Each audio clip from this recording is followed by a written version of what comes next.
Right, efforts to ease restrictions and embrace a new normal have been halted as authorities here respond to surging case counts and Omicron concerns. SHIN YE-EUN joins me now with details on this reality. Yeun, welcome back. Thank you for having me, Sunny. Right, let's begin with the Omicron situation here in the local front then. Right, so on this Monday, 12 more Omicron cases have been confirmed, bringing the total tally to 24. But what's more worrisome than the numbers itself is where these infections occurred.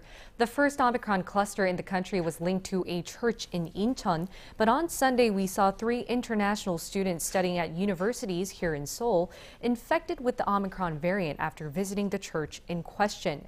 One student had come into contact with a total of 139 students in the library and 30 more at an offline class.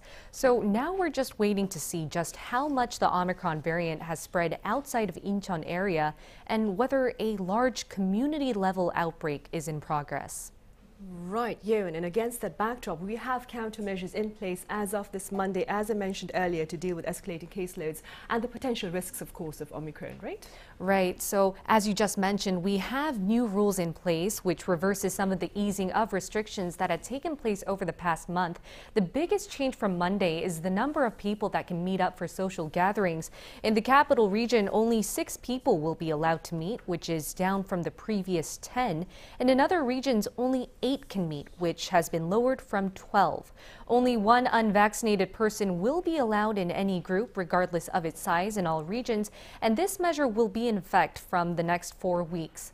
Also, vaccine passes will now be required in restaurants and cafes. Up until now, proof of vaccination have only been required to access venues like indoor sports facilities, bars, nightclubs, singing rooms, and public baths. But now, people who want to eat out, visit a museum, or go to a movie theater must show their vaccine passes. If they're not vaccinated, they must submit a negative PCR test taken within 2 days. However, passes will still not be required for weddings, funerals, department stores, supermarkets, and outdoor sports facilities.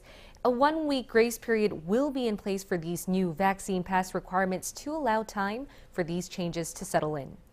Right, Yeun, thank you for now, but stay with us for the extended talk.